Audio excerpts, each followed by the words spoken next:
bouteille, elle met dans dove le... lui è rappresentato, che si chiama La Vigna, non so se in Italia conoscete. Boh, c'è un negozio che si chiama La Vigna, dunque lui, per quanto riguarda me, qualcuno che si troverà in questo negozio, come mai la sua mano andrà in questa direzione della bottiglia? Avant de se mettre en action, donc c'est se regarder la situation, l'univers dans lequel on se trouve. Mettermi in azione e di valorizzare, guardare l'universo in cui ci troviamo. Je le prends dans l'ordre. E sto andando per ordine.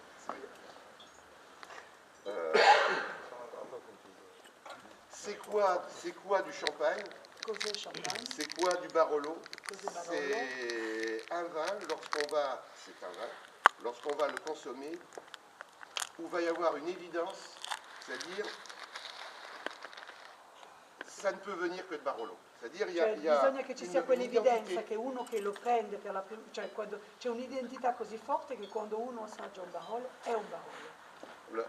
Lorsqu'on va goûter un parmesan, Quando si parce que assaggia je un ne limite pas, parmigiano, perché ovviamente non sto limitando al vino. Lorsqu'on va goûter un parmesan, il y a, oui, c'est bien sûr, c'est du parmesan. Parmigiano ovviamente è la stessa cosa per il parmigiano, non mi sto limitando al vino. Pour moi, il y a un élément, c'est qu'un produit de terroir n'est pas forcément quelque chose qui est que bon. Cioè, anche la cosa interessante è che il prodotto del terroir, cioè della zona, non può essere solo buono, non solo è buono. L'origine, pour moi, la façon de réfléchir, Per me, il mio modo di riflettere, l'origine des produits de terroir, c'était des contemplatifs, c'est-à-dire c'était des moines.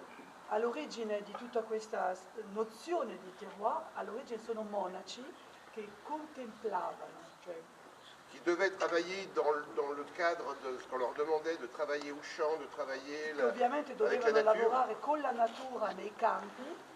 Ils se rendaient compte que dans un lieu, là, c'était bon, mais banal. Si accorgevano che in questa zona era buono ma banale, mentre À un dall'altra autre endroit, il y parte avait un produit qui interpellait, qui faisait réfléchir, qui permettait d'évader, qui était plus spirituel, qui apportait des émotions. e invece della zona banale c'era un'altra zona che ti permetteva di evadere, di dare emozioni.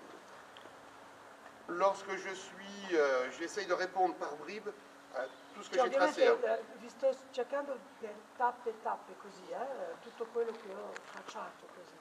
Lorsque je suis le successeur de la génération des années 50-60, Sono il successore della generazione 50-60.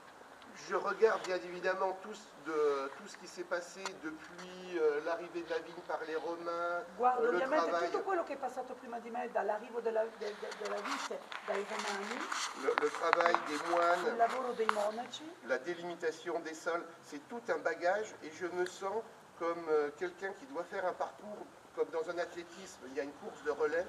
e dunque la delimitazione dei luoghi, io mi sento come un atleta, cioè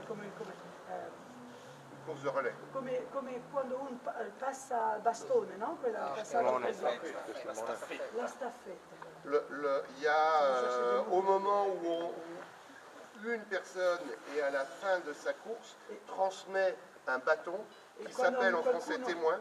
Quando qualcuno alla fine della sua corsa deve trasmettere il testimone, et que un témoin, mais ça porte bien son nom, ma c'est-à-dire c'est le questa parola témoignage. proprio è molto interessante, il testimone e la testimonianza.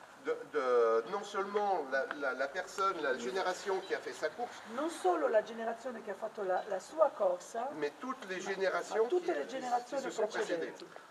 Ce témoignage, on doit Questa le testimonianza prendre, le dobbiamo comprendre, le faire prenderlo, vivre, capirlo, farlo vivere, l'actualiser attualizzarlo et le e transmettre trasmetterlo dans de bonnes conditions. in ottime condizioni. C'est ce qu'on pourrait appeler la tradition, mais c'est Ovviamente plus quello que che la si potrebbe tradition. chiamare la tradizione, ma va oltre la tradizione.